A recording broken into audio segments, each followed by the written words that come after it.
రెడ్డి అనేటువంటి మీద తుపాకీ పెట్టి బీసీలను కాల్చి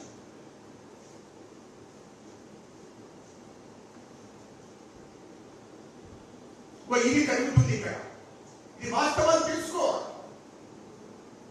ఇది డబ్బులు ఇవ్వకపోతే నీ కొడుకున్నాడు కదా, అరే కేటీఆర్ నీ కొడుకున్నాడు కదా, నీ కొడుకు బిడ్డ ఉన్నాడు కదా, ఒకసారి ప్రమాణం చేయాలి నేను డబ్బులు ఇవ్వలేదు.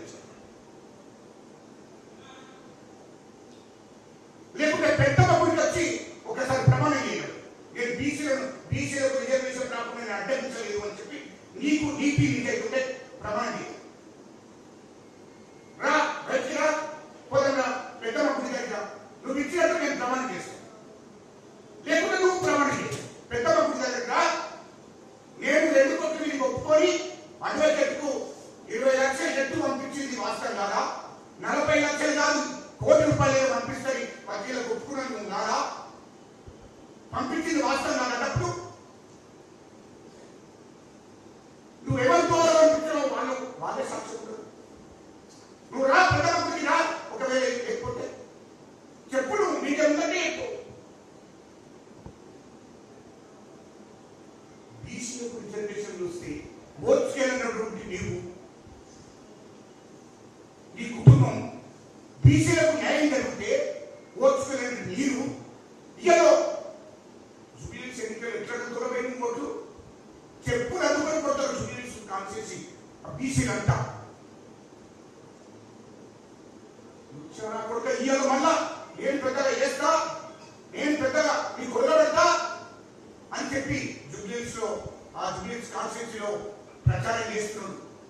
అక్కడ నాకు జూబ్లీహిల్స్ కాన్స్టిట్యూన్సీలో బీసీలే చెప్పందుకొని కొడతారు. రేపు పొద్దుగా బీసీల భవిష్యత్తుగా దెబ్బ కొట్టింది. బీసీల భవిష్యత్తు నాశనం చేయడానికి కుట్రకుట్టంగా చేస్తున్న కేటీఆర్ అంటూ జాగ్రత్త. అందుకోసం ఇది అందరూ కూడా తెలుసుకోవాల్సిన అవసరం ఉందని చెప్పి ఈ సందర్భంగా మీడియా ద్వారా కోరుకుంటున్నాను.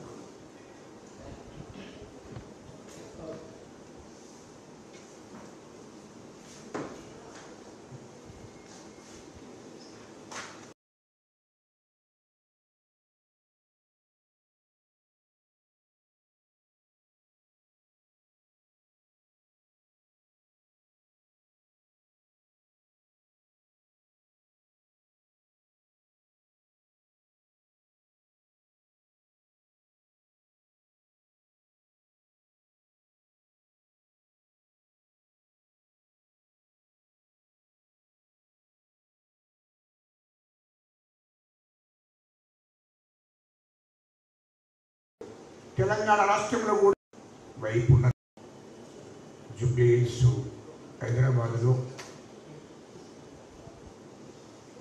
జూబ్లీహిల్స్ కాన్స్టిట్యున్సీ అసెంబ్లీ కాన్స్టిట్యున్సీలో మరి కాంగ్రెస్ పార్టీ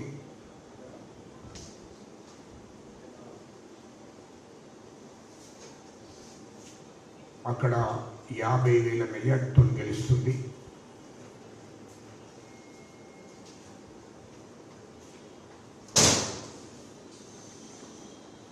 ప్రజలందరూ కూడా కాంగ్రెస్ పార్టీ వైపు ఉన్నారనే విషయాన్ని కూడా ఈ సందర్భంగా మరి తెలియజేస్తున్నాను. అయితే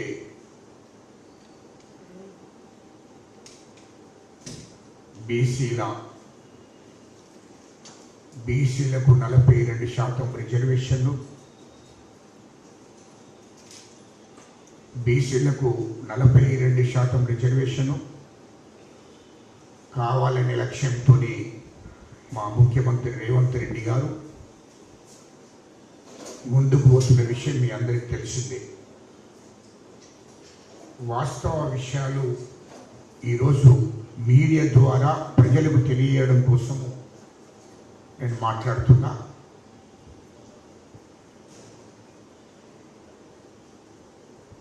ఇలా రాహుల్ గాంధీ గారు దేశవ్యాప్తంగా కులగణన జరగాలి అనే లక్ష్యంతో ముందుకు పోతున్నాడు. ఈ దేశంలో బీసీలు 60% బీసీలు ఉన్నారు. బీసీల జనాభా నిష్పత్తి ప్రకారం వాళ్లకు రిజర్వేషన్లు అమలు చేయాలనేటువంటి లక్ష్యంతో మరి అమలు చేయాలన్న లక్ష్యంతో మరి మా రాహుల్ గాంధీ గారు ముందుకు పోతున్నారు. వీళ్ళు ఎస్సీల జనాభా నిష్పత్తి ప్రకారం వాళ్లకు రిజర్వేషన్లు కావాలి, ఎస్టీలకు జనాభా నిష్పత్తి ప్రకారం వాళ్లకు రిజర్వేషన్లు కావాలి, అగ్రవర్ణాల పేదలకు వాళ్ళ జనాభా నిష్పత్తి ప్రకారం వాళ్ళకు కూడా రిజర్వేషన్లు అమలవుతున్నాయి. అందులో భాగంగానే దేశంలో 60% బీసీలు ఉన్నారు కాబట్టి వాళ్ళ జనాభా నిష్పత్తి ప్రకారం వాళ్ళకు రిజర్వేషన్లు కావాలన్న లక్ష్యంతో దేశవ్యాప్తంగా మరి కులగణన జరగాలని చెప్పి రాహుల్ గాంధీ గారు పిలుపునివ్వడం జరిగింది.